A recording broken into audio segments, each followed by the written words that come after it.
युद्धकांड 38वां सर्ग। श्री राम का प्रमुख वानरों के साथ सुवेल पर्वत पर चढ़कर वहां रात में निवास करना।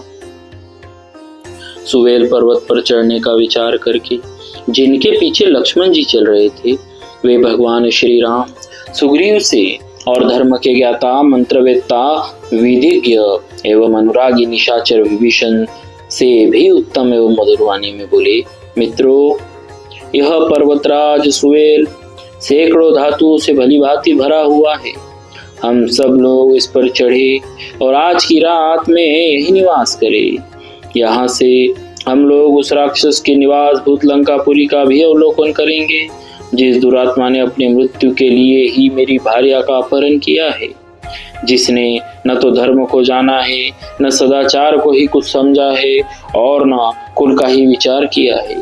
केवल राक्षसोचित नीच बुद्धि के कारण ही वह निंदित कर्म किया है। उस नीच राक्षस का नाम लेते ही उस पर मेरा रोष जाग उठता है। केवल उसी अधम निशाचर के अपराध से मैं समस्त राक्षसों का वध देखूंगा। काल के पाश में बंधा हुआ एक ही पुरुष पाप करता है, किंतु उस नीच के अपने ही दोष से सारा कुल नष्ट हो जाता है।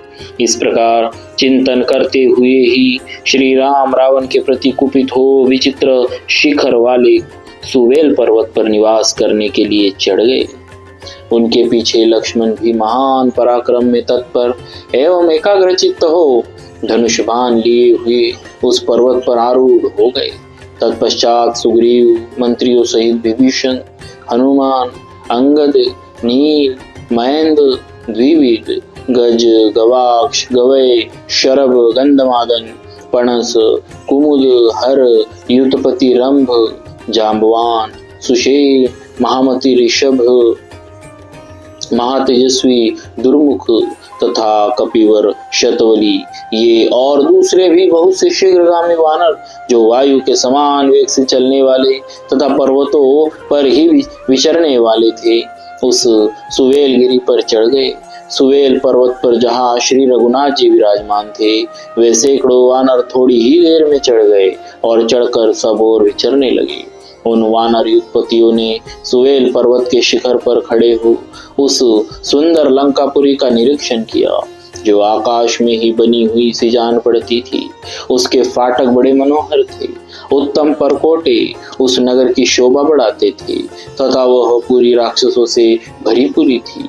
उत्तम परकोटे पर खड़े हुए नील वर्ण के राक्षस ऐसे जान पड़ते थे मानो उन परकोटों पर दूसरा परकोटा बना दिया गया हो। उन श्रेष्ठ वानरों ने वह सब कुछ देखा।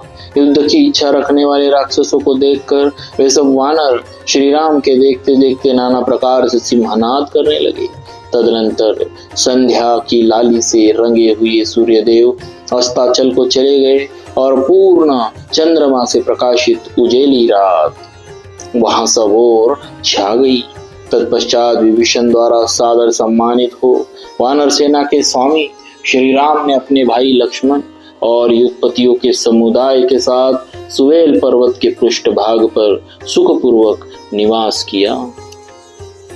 इस प्रकार श्री वाल्मीकि निर्मित आर्ष रामायण आदि काव्य के युद्धकांड में 38वां सर्ग पूरा हुआ। बोलिए श्री सीताराम जी महाराज की जय। भक्तवत्सल भगवान की जय।